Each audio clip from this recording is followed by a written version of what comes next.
Clippers plus 700 to win the NBA title. I just think, look, you get Kawhi Leonard and Paul George back. You have a team who was a top 5 defense last year, and you have a ton of depth. I mean, obviously, you add John Wall to that, and John Wall doesn't have to be John Wall. He just has to get the ball to Kawhi Leonard and Paul George's spots. He can come off the bench. Obviously, you got Reggie Jackson.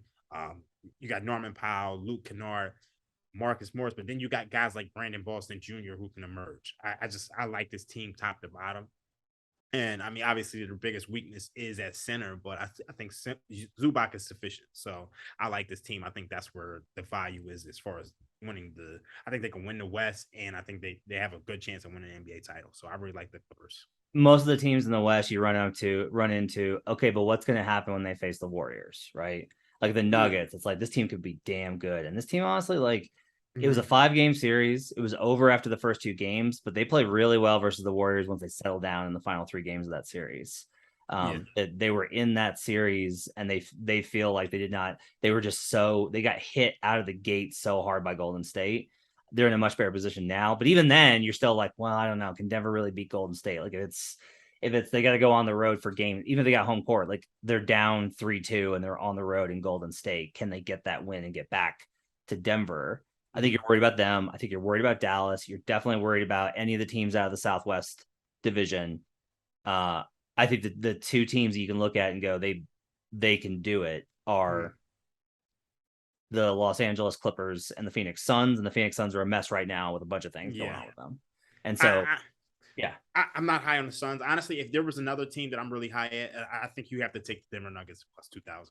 Yeah. I just think, to me, Jokic. And I say this all the time, but I think you have to really price him as a superstar in the same way that you would prime LeBron or Giannis. I mean, he's that good. I mean, we saw it the last 2 years. And then you add Jamal Murray back to it. You add KCP. I think Bones is going to improve you. I just think this team, to me, this number is going to look foolish in like towards March or April or May.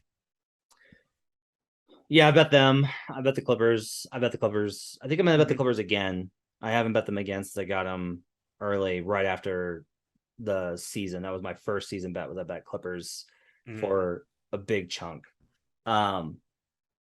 Their depth, the ability to switch. Kawhi's given Steph problems in the past. PG is a good weapon to use against Clay. And honestly, with Clay having slipped a little bit, it's like, okay, that's difficult. If you play Jordan Poole, they'll attack him. They'll pick on guys, I think, more than some. I'm worried about the small ball weapons, right? I'm worried about these small ball lineups that the Clippers are going to roll out. There's been a lot of conversation about what those are going to look like. We'll see kind of how those evolve. I'd like to see what they wind up looking like. One thing I haven't really thought of enough of is against the Warriors, the Clippers could conceptually use Robert Covington as the small ball 5. That might be the answer if Marcus Morris can't get it done.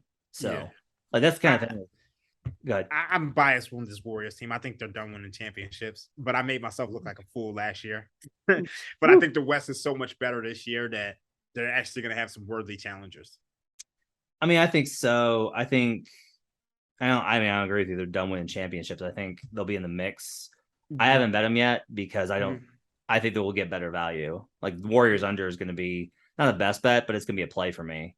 Yeah. And if I have to kind of look, I will say this, if you're looking at the bet these futures, you definitely should take a look at the win total. And the reason I say that is if you look at the win total and you go, well, I don't think they're going to hit that. I think they're going to their numbers 52.5 or whatever. Like the Bucks are 52.5. And you're like, I think the Bucks can win the title, but I don't think they're going to win 53 games. I think they're going to win 50. Okay. Well, those two numbers, their title odds and their win total, are going to be tied. They're not 1-1. Like there's exceptions like the Jazz, but they're going to be related. So they go under. That number will get longer. It is very unlikely that the Bucks will go under their win total, and their title odds will be shorter, considerably versus like where you're at in the season, right? Because they will get shorter because they're not injured. They're still in the hunt. Like right now, the uncertainty is factored into the number, but you'll be able to get a more certain and better EV on it later in the season if you think a team is going under, versus if you're Brandon and I have just given all of our love to the Philadelphia 76ers. And so if you're like, I think the Sixers are going to be awesome, Well, I've also bet the Sixers championship odds because if I think the Sixers are going to win 55 to 60 games, their title odds have to go down.